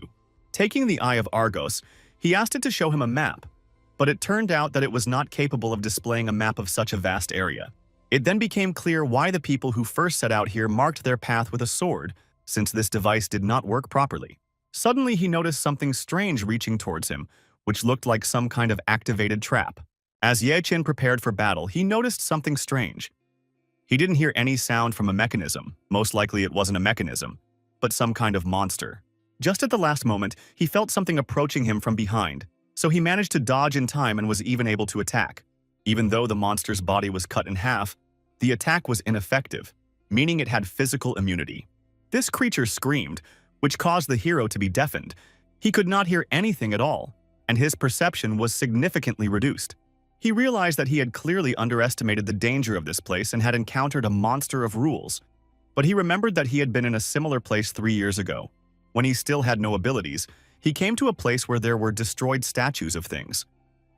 Looking at their smiling faces, the hero realized that the statues did not pose a threat. Yet Tim began to collect the fallen crystals until he realized that the statues had been slowly approaching him the entire time. At first he thought he was having some kind of hallucination or illusion, because he was sure that the statues in front of him were just a pile of stones. The garbage man who approached him explained that he should not turn away from the statue and should look at them without blinking, because they were demonic crying statues. Demonic crying statues are C-class creatures that usually do not attack, but act differently. As soon as a person makes eye contact with them, they freeze. Turning into statues, they focus on a person, but if you look away, they will pounce with super speed and kill him. So now they had to back away slowly and not blink until they were out of the room. But to his horror, at the most crucial moment, Ye Qin stumbled, causing him to lose visual contact with the statues, and they began to approach at lightning speed. He was lucky that another garbage man noticed this in time and managed to lower the stone doors at the last moment, thereby locking them inside. Ye Qing was clearly very lucky this time, but his comrade advised him to be more careful next time, as normal attacks were completely useless against such monsters. And although they, like scavengers, were inexperienced in battles, it was important for them to know the characteristics of demons in order to be able to escape from them. Yuding remembered that if he had managed to deal with the monsters of the rules back then, he had a better chance now, so he decided to use the Big Bang attack. But instead of striking, he realized that he had instead begun to burn his own hand. Apparently in this place even fire could not be controlled. While he was busy with his hand, the monster had already prepared for an attack that Ye Qing hadn't noticed. But at the last moment, he was saved by a dash from the spiritual wolf. This dash helped him avoid the blow, but Ye Qing understood that he didn't have much time left for this fight, since he had been in the abyss for a long time, and he still didn't know where to go. He had been in this room for too long, and had already realized that his opponent was physically invulnerable. His attacks were mainly aimed at one type of damage. After a few more blows, Ye Qing remembered that this opponent could be dodged and at least avoided. He finally noticed a pattern. The monster only materialized after its attacks. Before swinging the sickle, it lost its defense against physical attacks. Moreover, this was its weakness, so he was able to defeat the monster by waiting for the right moment. But instead of dissolving, the monster only took on another, more powerful form. However, if before Ye Qing only had hearing problems, now he also had very poor vision due to the scattered veil. He didn't know what to do and even wanted to call a clone in order to save himself. But if he uses a clone now, it will take 30 seconds to recharge. The remaining magic power will not be enough for the monster. During the time of his thoughts, the monster even managed to attack. But Ye Qing dodged it in time, although he received a slight injury. After thinking for a bit, he decided to try activating another skill: super regeneration of a carnivorous plant. In this way, he healed his wounds and also restored his hearing. Ye Qing realized that this monster was clearly afraid of light. Therefore, even the weakest light would not allow it to get close. So Ye Qing summoned his fire, which clearly made the monster laugh. The monster was not affected by such attacks, but instead of attacking the enemy, Ye Qing lit a fire around himself, and thanks to the light that illuminated everything around him, he was now able to see what was around him. After which he rushed at full speed towards the monster, and the monster was afraid of the flame, because his true power is darkness, which could frighten many. But the monster didn't know that Ye Qingyu didn't need to cast a spell to do this. He himself became fire, after which he rushed at the monster and used a large explosion. Even though he himself suffered from his attack, the monster was completely defeated. At the end of the battle, his hand was so badly burned that he could no longer hold a weapon or cast spells. His health dropped below 10%, so he decided to wait and regenerate his health. At this time, the converter, even without the master's command, began to devour the body of this monster, but when Ye Qing noticed it, it was already too late. He was given the artifact Soul Reaper, which summons a demonic spirit with a scythe, dealing 5 times more base damage. If any target dies from this skill, the owner immediately activates the effect Reap of Despair, restoring 5% of health and mana. This card was quite useful, and it was the first time Ye Qing had seen an artifact card that was soulbound.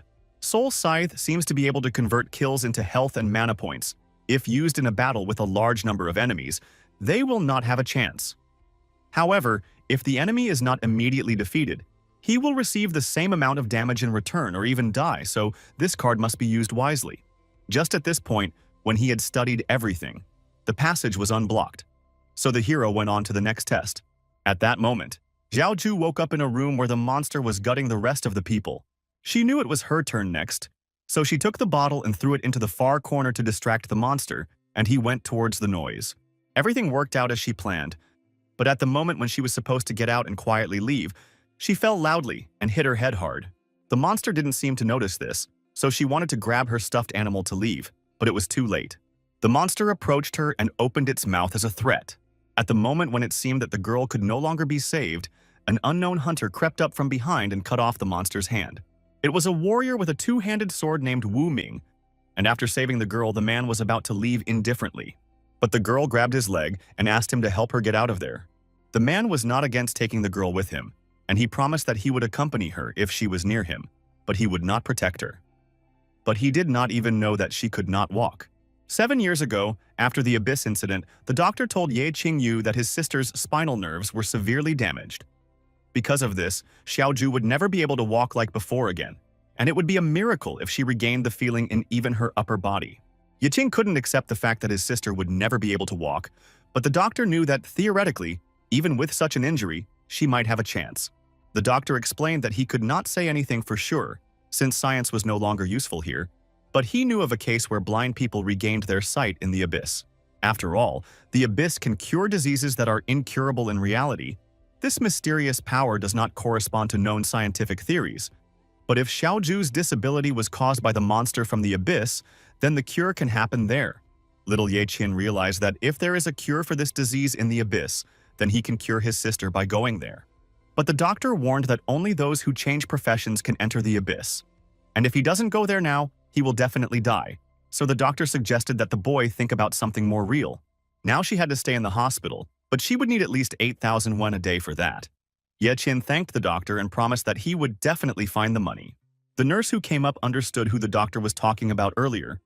On the day the abyss opened, it was Ye Qin's parents who died on the same day, and his sister became disabled. Everyone sympathized with this boy. He tried his best to smile. And every time he came to visit his sister, the boy happily told his sister that he had spoken with her doctor and that the prognosis was not so bad. Besides, he was going to go to a place called the Abyss. He explained that the Abyss was a safe enough place for him to heal her. He also brought a gift for her and gave her a small teddy bear. He explained that very soon he would not be able to visit her so often, so this bear would protect her instead of him. Xiaozhu explained that she had no one left except Ye Qing. So she asked him not to put himself in danger, and she didn't want him to go where there were monsters. Ye Qin explained that he had found a job and would soon earn enough money to cure her legs so that she could walk again. But Xiaozhu would rather sit in a wheelchair for the rest of her life than have her brother sacrifice himself for money, so she made him promise that he would never go to dangerous places. Now the girl explained to the hunter that she couldn't walk, but she also couldn't stay here because her brother would be very upset if she died here. Looking at the tears in her eyes, the man agreed to help her. So he picked up the girl and sat her down in a chair, but explained that he should be as careful as possible since she was not his client. He doesn't really care whether she's alive or dead, but she promised that she wouldn't bother him and would behave quietly. Ye Qin continued to wander in the abyss at this time and recalled that when he was working as a garbage collector, he learned one important thing about the abyss. Only those parts of the body that were damaged in the abyss itself can be healed. The main rule of the abyss is that upon entering, it is impossible to go beyond the limits of the physical state. That is to say, if the burn was inflicted before entering the abyss, it could not be cured. Otherwise, Ye Qin would have long ago found a way to cure his sister. But suddenly he saw many dead bodies and realized that there had been a brutal battle here, because the level of monsters that lived in this abyss was much higher than that of these warriors. Most likely, a group of monsters attacked them and managed to kill them all at once, but looking around, he realized that there were no living demons here. And most likely, there were also survivors who went on. But suddenly his eyes widened when he saw a huge giant being cut down by a simple sword. His eye of insight didn't reveal anything useful, so he still didn't know who did it. Looking at the dead hunters again, he realized that they weren't very skilled in agility, so they most likely relied only on their brute strength. But Ye Qing was clearly much stronger than a bunch of people who were always changing professions. He could even compare himself to a completely unkillable creature. Xiaozhu was moving forward with Wu Ming at this moment, but suddenly some mechanism was triggered under his feet, after which, from an unknown direction, arrows began to fly straight towards the man's face. They hit his entire body, but his body did not bleed. Instead, it began to crack like stone. Looking at him, the girl asked in fear if he was in pain and if he was okay. But the man only looked at her in surprise, as if not understanding what they were talking about. 4 years ago, when Wu Ming's entire life changed, he was in the A-level abyss, Tomb of the Ancients. Then, right before his eyes, the monsters began to tear the skin off his comrades. Seeing the inaction of the mercenaries, their master ordered them not to be afraid and to fight, since he had paid a high price to hire them. Moreover, for mercenaries, the main thing was the payment they received to fight to the death, so they could not refuse this fight. Since Wu Ming is a criminal, he has no legal status and can only join the ranks of the privates as a mercenary. Among these desperate people, there are also those madmen who do not care about their lives. They committed suicide, asking for double the reward for their lives, and the owner was so desperate that he was willing to pay 200,000 to the person who would kill the Demon King and end this fight. Wu Ming knew that money could solve any problem, and people kept asking for more, so much so that the numbers were simply staggering, because their lives were just a bargaining chip. The people who agreed to pay 250,000 rushed into battle and they died very quickly. There were only the mercenary and Wu Ming left, who was not yet eager to run into battle, and the aristocrat, who was clearly nervous because he understood that he was left almost defenseless. He reminded that his protection is their main goal, otherwise there will be no monetary payments.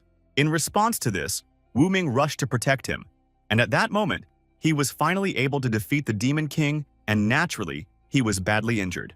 But when he finally saw the chest with the reward for this battle, the male aristocrat pushed the mercenary away. Wu Ming fell to the side while the aristocrat himself ran to the chest, explaining that Wu Ming was already almost dead, so he had no need for money. But after opening the chest, instead of the desired reward, the man found nothing, after which he began to be torn apart from the inside, and instead of blood and organs, sand began to pour out of his body. It was called the Sand Curse, and looking at his face, Wu Ming realized that this curse had also been passed on to him. He didn't really have a choice, so he decided to at least try to pick up the sphere that fell from the Demon King. It was an immortal artifact that turned its owners into undead. There is one downside. That is, holy and healing spells will cause fatal damage to it. But usually damage against the undead doesn't work. But the price of transformation was the loss of feelings and all emotions. He became a dead man who cannot die. Finally, after carefully examining the man, Xiaozhu realized that his blood was turning into sand, and it was immediately obvious that he was undead. Wu Ming didn't answer and calmly walked on. At this time, Ye Qin was fighting new enemies. Since he was in a hurry and couldn't distribute the points properly, he could only continue to evenly pour in the points he had accumulated earlier, so now he had almost 200 points accumulated. But the downside was that he didn't know what to prepare for, since he didn't know what awaited him in the next room. Moreover, he must not forget about his health, because if he forgets about it even for a short time, then all this will end in death for him. The only advantage he noticed was that although the abyss monsters were strong, they were still unable to withstand the physical strain of constant fighting, so Ye Qing was able to defeat them as well. But after the death of these opponents, their number did not decrease, because more and more monsters came running to the sounds of the fight. After 4 battles with monsters, Ye Qing was completely exhausted. Now his mana was almost at 0. All the light magic potions in his backpack had already been used up.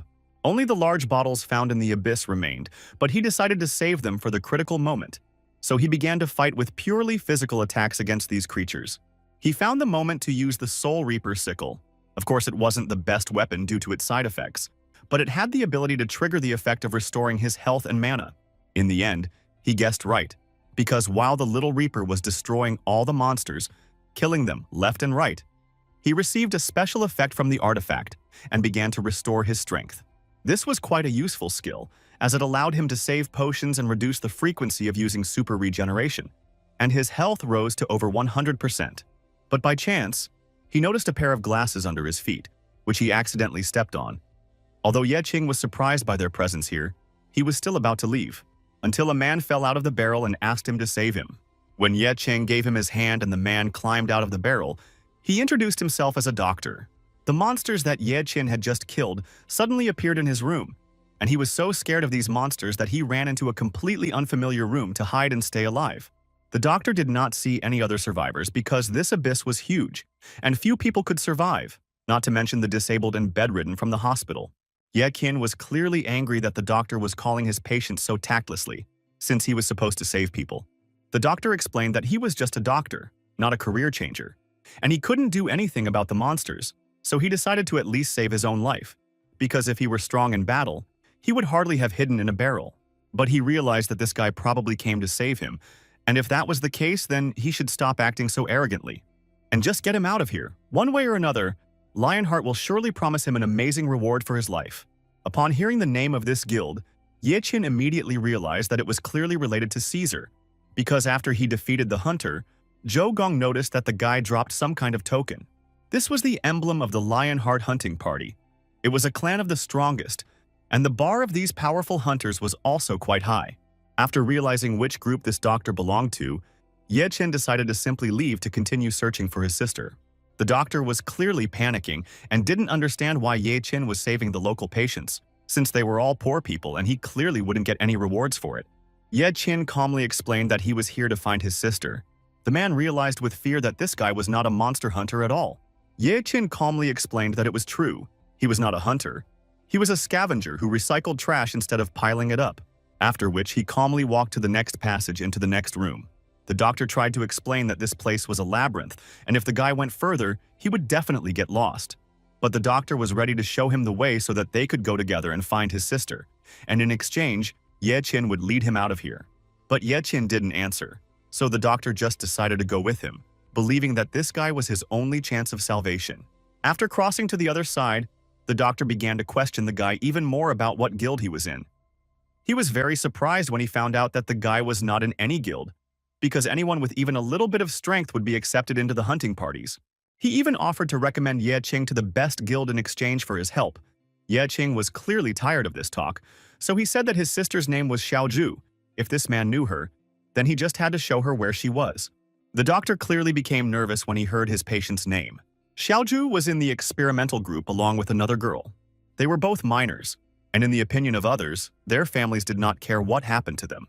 Especially regarding Xiaozhu, who lives with her only brother, who went to work as a garbage collector to save money for her treatment. There were no parents, so the girl will not even know if her brother dies.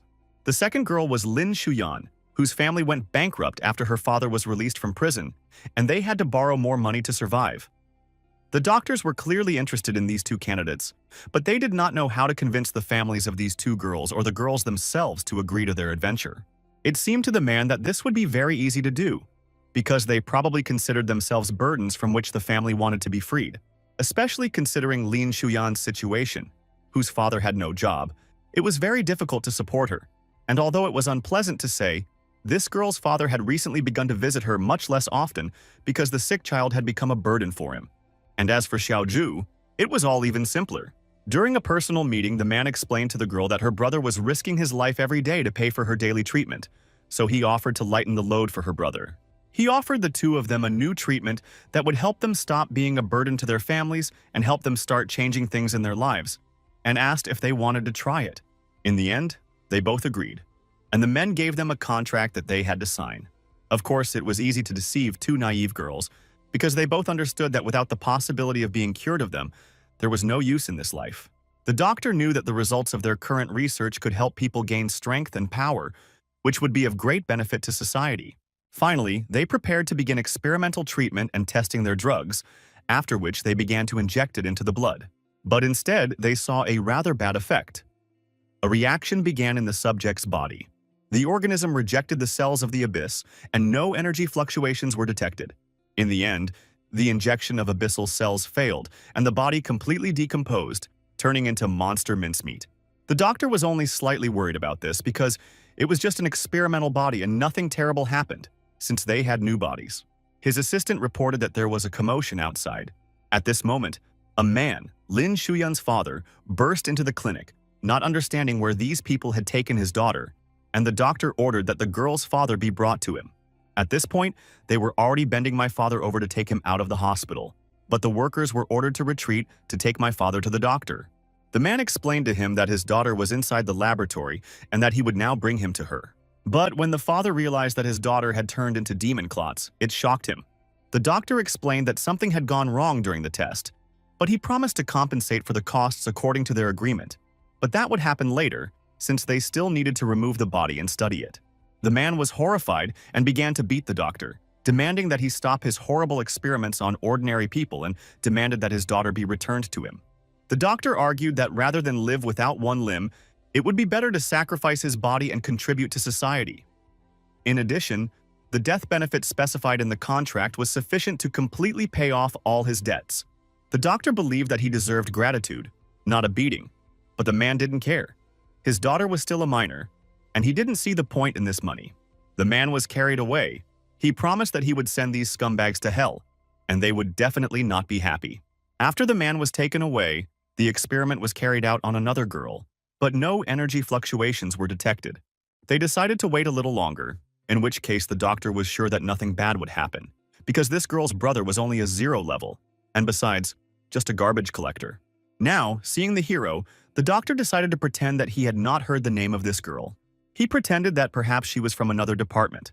At the same time, he did not understand what had happened, because he was told that the girl's brother was a simple garbage man. But he was obviously very strong. The doctor understood that if this guy was really that strong, then he would definitely kill him, since he left this girl alone among the monsters and ran away. The doctor's behavior clearly seemed suspicious to Ye Qing, and he began to interrogate the man. He awkwardly explained that he was hearing the girl's name for the first time and was afraid that something would happen to her, because so many monsters had appeared in his room that he had to run away very quickly. The doctor himself understood that he was definitely finished, but if the girl turned out to be dead, he would be able to say that he had nothing to do with it, and that the monsters were to blame. But suddenly, someone stepped on the trap, so Ye Qing quickly pulled the doctor towards him to save him from the next attack. It turned out that it was not a trap, and not a monster, it was Wu Ming, who finally saw the doctor and said that he came to pick him up. The doctor was incredibly scared that this man who came to save him had literally just a second ago almost cut him into pieces. Yeqing immediately realized that the marks near the entrance to the dungeon were most likely from his sword, and was surprised that a man without a team was able to go into the deepest depths alone. The man introduced himself and explained that he was a mercenary who worked there for double pay, and for the sake of money he could even kill several teammates, so the usual abyss was not a problem. Ye Kun explained that he did not want to interfere with Wu Ming's mission, but he could not let the doctor go yet, since the doctor had promised to show him the way to his sister. Then Wu Ming explained that he had already seen one girl here. Ye Kun began to ask her in fear where she had been, while the doctor understood that he was definitely finished now, because as soon as the girl saw him here, she would definitely tell him that he was the one who had abandoned her alone. At this time, Wu Ming threw Yeqing the Xiaoju teddy bear and explained that the girl had been attacked by monsters. And Wu Ming warned her from the very beginning that if monsters attacked her, he would not protect her, because he did not care whether she survived or not. But he also promised to convey her last words. She hopes to meet her brother near the entrance of the hospital before he comes to save her. Ye Qian was furious that the man was next to her and calmly watched her being killed and was unable to save her. Wu Ming explained that a mercenary's duty was to complete his task and receive a reward, and he didn't care about anything else. And because of his curse, those around him, were constantly dying, so he was always alone. But even after his warning, she still agreed to go with him. So to some extent, the girl herself was to blame for this. But Ye Qin demanded that the man tell him where he left the child. Wu Ming agreed to tell everything if the doctor went with him and Ye Qing left, because Wu Ming had no sympathy for those who stood in his way. Enraged enough, Ye Qing knocked the weapon out of Wu Ming's hands and decided to attack with his poisoned blade.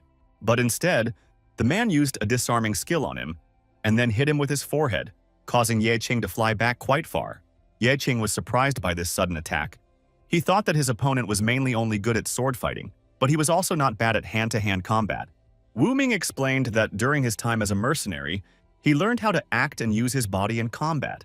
But now, Wu Ming was no longer going to let Ye Qing go and used Tailsbreaker on his blade, causing the sword to glow with a bright magical light. Ye Qing realized that the next attack would indeed be quite powerful. But because the sword was so heavy, he might try to strike before Wu Ming could. In order to defend against the attack, Ye Qin summoned his spider monsters, who tried to bind the enemy. But he easily managed to get out of this web because some bunch of monsters couldn't defeat him, after which he decided to attack the guy. But it turned out not to be him, because the real Ye Qin had already gone behind him a long time ago. After the hero's attack, Wu Ming realized that even though Ye Qing's class was a scavenger, he was definitely not one of those incompetent people whose level was 0. The hero explained that he was definitely not inferior to Wu Ming in strength, which he had no doubt about. So he asked one last time where his sister was now. Not long before this, while the man was making his way through the crowd of monsters, the girl told him that Wu Ming was very strong. She didn't even know who was stronger, her brother or this man. She knew her brother was just a garbage man, but he worked hard every day to become stronger and change her life. But Wu Ming knew that scavengers were usually level 0, so it was unclear what kind of powers the girl was talking about. But she believed that she knew her brother better than this man, and one glance was enough for her to understand how strong her brother was. Wu Ming even wanted to look at this man, and now Wu Ming realized that the boy's sister was not mistaken. His gaze really showed that he had gone through countless trials and was worthy of respect. Ye Qin knew that he needed to gather as much information as possible before he started the fight and used the regeneration potion. But even one glance at Wu Ming left him dumbfounded, because this man was very different from all those he had met before. He had nothing but his arms and sword, not even armor, and he was attacking with all his might without even thinking about defense, which seemed like madness in this situation. Despite this, Ye Qing also had enough aces up his sleeve, so even from such strong attacks, he was able to take cover and counterattack. When Wu Ming was finally wounded, Ye Qing understood why the man didn't defend himself at all, because instead of blood he had sand. After this blow, he became truly enraged, so he began to fight even faster. Ye Qing tried to immobilize him with his transformation skill, but instead, the man cut through this skill and dispelled it. Finally, Ye Qing realized that Wu Ming was an immortal. The man explained that the abyss could grant things that modern technology could not comprehend, and that he was now observing something more than just profession, stats, and equipment. It was a curse, a divine punishment that had to be endured in order to gain unprecedented power. But God suddenly noticed him, and perhaps for the sake of amusement, wanted to laugh at his fate and gave him the power he so desired. However, no one warned him that God would take away his most precious thing, and so he became a monster. Looking at this, the doctor realized that the rumors that ordinary people in the abyss can become monsters are true. After all, the undead have a super powerful feature. Until their energy is depleted, they can continue to resurrect. Wu Ming explained that he had a bad reputation for killing all his allies because all of his allies and teammates always died. As a result, he became an outcast, and although he had learned the price of eternal life, in addition, at this moment, Wu Ming began to attack using Death Wish. The damage he received was reduced, and the damage dealt was increased by 100%. Ye Qing knew that in the case of the curse, this could be considered cheating, but he managed to escape in time using his Bloody Nightmare clone, after which he used his golden shield in order to be able to defend himself from the following attacks. When Ye Qin was convinced that he was truly dead, he decided to use the Soul Reaper artifact. Ye Qing explained that if someone died from this skill, then Despair Reaping would be triggered, and their HP and MP would slowly recover. And since Wu Ming's body is dead, the skill will trigger after every hit, because the reason why the undead can live forever is because of magical power. Wu Ming was surprised that Ye Qin figured it out so quickly. He realized that his ability to analyze was much better than that of ordinary people. The hero knew that for every riddle there is a way to solve it. A person can have great power but have a fragile body. Everyone has their weaknesses. And Wu Ming, although he did not wear any armor and preferred to rush into the attack without a single thought of defense, sacrificing himself to mislead the enemies, forcing them to fight to the death. Ye Qin was right. Everyone had weak points, but he wanted to know what Ye Qin's weak point was. He had everything: strength, agility, intelligence, body, will, luck. Among the 6 main characteristics, there is always one that is given less attention. But Ye Qin was different from ordinary people. He always had everything pumped up equally, but he decided not to engage in further conversation. It was clear that while Wu Ming's wounds were not completely healed, he could take advantage of this chance. The hero was determined to win, and Wu Ming was also determined to win, regardless of the enemy's fancy tricks, powerful strength, or even underestimated trash talent. Wu Ming was willing to try everything to discover his opponent's weakness, and Ye Qin continued to attack in order to slow down Wu Ming's regeneration, tricking him into gradually exhausting his strength until he died completely. He used Reaper of Death again, which this time managed to completely cut off his arm. Then Wu Ming finally realized that Ye Qing's weakness was not in battle at all, but somewhere outside the battlefield, and at that moment, he turned his attention to the teddy bear. And just as Ye Qing was distracted by him, Wu Ming managed to get close enough that it seemed like he could kill the guy. But he explained that he didn't feel sympathy for anyone, but Ye Qin was different. He had the character of a living person. So he offered a choice. Either he let the doctor go with him, or he went to his sister because his sister was actually alive, and he took the teddy bear simply as proof that he knew her location. A few hours ago, a monster grabbed Xiaoju and began to strangle her, and she understood that there was no help for her. After all, Wu Ming immediately said that he would not protect her. Since she was not his client, he did not care whether she survived or not.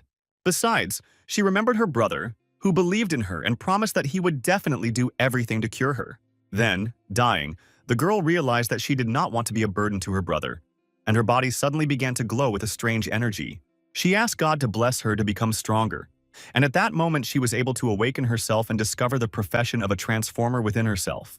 She eventually became a giant teddy bear that began to destroy the monsters one by one and viciously tore them apart.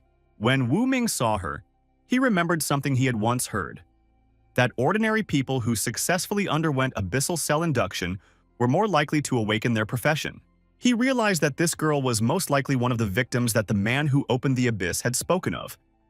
The man prepared for battle, as he had heard that the changes caused by the cells of the abyss caused the host to lose consciousness and become like a monster. But instead, the girl did not lose consciousness, began to cry, not understanding what had happened to her and why she had become taller, and could also walk and felt strange. Wu Min was in shock and couldn't believe that she was still conscious, but the girl introduced herself to him, and then he realized that she was definitely okay. After which she looked out the nearest window and realized that she began to look like a teddy bear. But she was very scared that now she did not look like a person at all. She didn't know how to show herself to her brother in this form, and asked Wu Ming to tell her how to return to her previous body. But he did not know how. Besides, she revealed her profession, unknown to him. But he warned that if the girl did not want to go further with him, then he would continue his mission and finish it. She then handed the man a teddy bear and asked him to give it to his brother, explaining that she would need some time to gather herself mentally and meet him. Now, Wu Ming explained that if they continued to fight, his position would be disadvantageous. Although he wanted to see Ye Qing's full strength, there was no reason for them to fight now. He explained that the doctor behind him was to blame for everything, since the appearance of this abyss was, to a greater or lesser extent, his merit. Wu Ming's employer was the same father who explained that he was going to use the key to open the energy of the abyss, which would suck everything in the hospital into a complete abyss. However, given that the doctor is somehow connected to influential hunters, a rescue team will definitely come for him. He wanted to make sure that this man would remain in the abyss forever. He wants not only to trample all the results of his experiments, but also to make him pay for what happened to his daughter. Wu Ming asked the man if he knew how much it would cost, but in this matter, Wu Ming could claim any amount of money. The doctor explained that the man's daughter was incurable, and he had offered compensation and had already sent it to the father, so he did not consider himself guilty, since the man was only wasting money supporting his daughter's existence. Ye Qin was clearly angry at this information and demanded an explanation about his sister. The doctor explained that she had ended up in his department by accident, and he had no connection with her, especially if she had been the subject of an experiment. It was her personal desire, and he could compensate for everything with money. Without listening to the end, Ye Qin immediately hit the man in the face, and the force of this blow was enough for the man to immediately fall down and start shaking in convulsions. The doctor tried to justify himself by saying that no one needs a disabled person who can't walk. If he had used it, it would have brought much more benefit to society. Moreover, she would make sacrifices for scientific research and would make her contribution. Ye Ting was so angry that he even summoned his garbage-absorbing system, causing it to grab the man.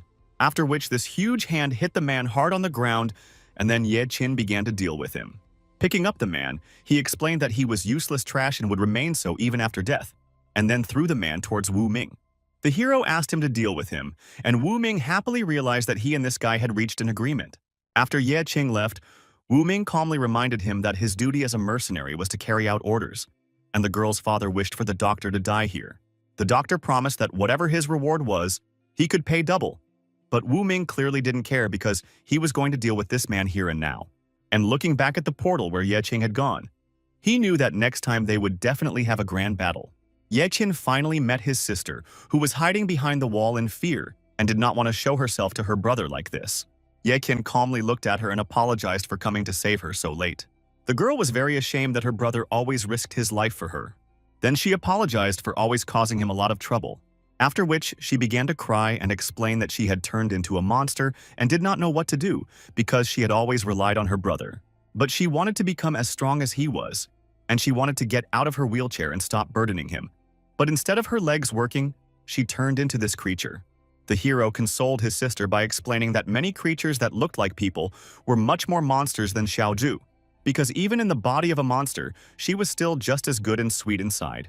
In addition, since his job was to fight monsters, he was miraculously able to distinguish his sister from the others by appearance.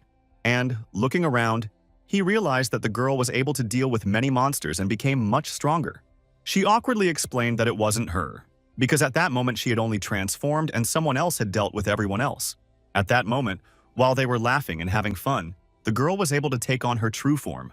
She began to look around herself in fear, not understanding how she returned back to her body, and Ye Qing explained that transformation requires constant consumption of magical power, and when the mana is exhausted, a person transforms back.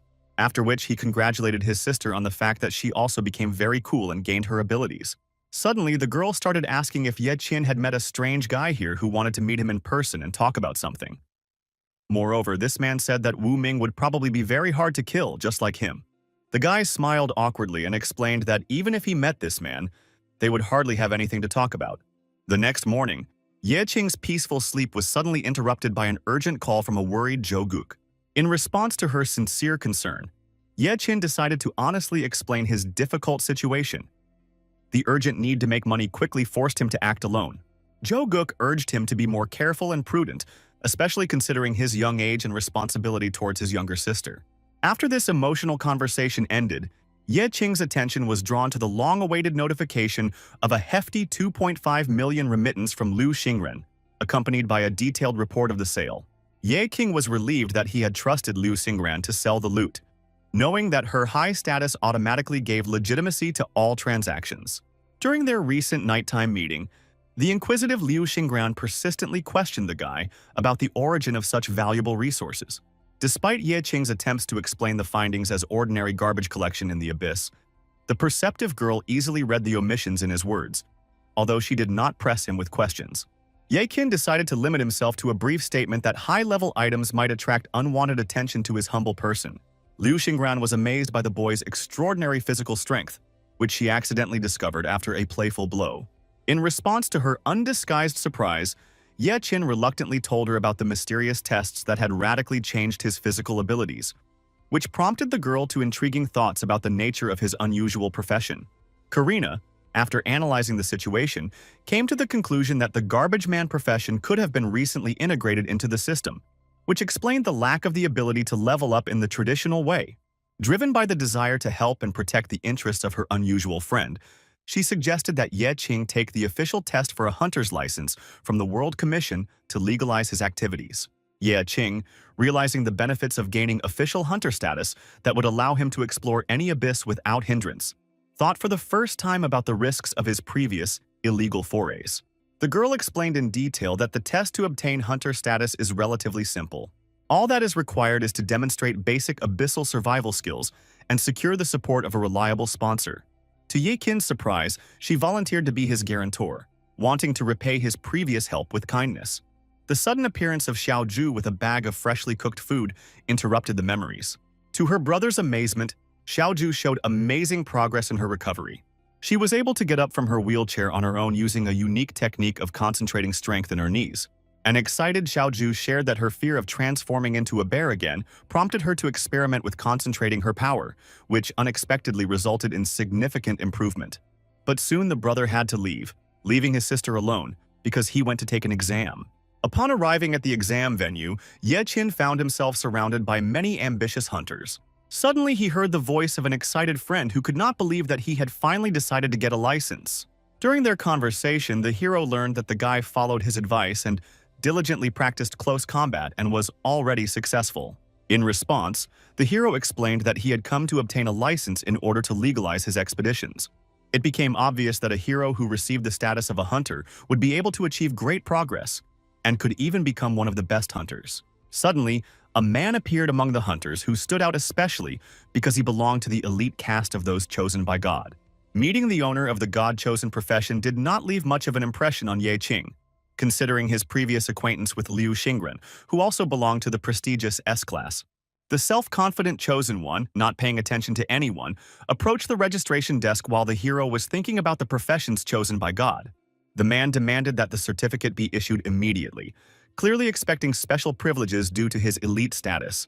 He wanted to get not just a certificate, but a certificate that would give him enormous privileges over other hunters. This clearly caused a mixed reaction among the hunters present.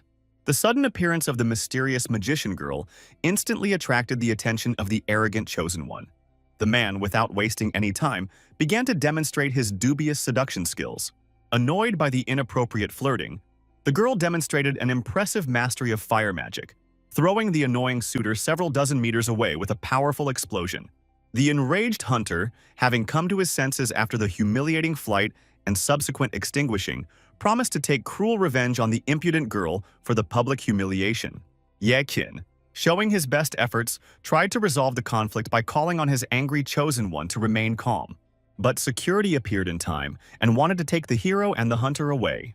But the girl admitted her guilt in using force in time, which helped diffuse the tense situation, preventing further escalation of the confrontation.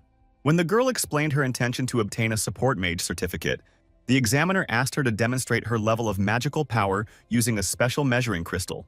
An unexpected surge of energy during the test of the girl's magical power, which caused a bright glow and electrical discharges from the crystal, forced the examiners to conduct an additional check of her identity. Discouraged by this turn of events, the girl tried to smooth things over by offering to repeat the test. The second time, her test passed without any abnormal manifestations to her obvious relief.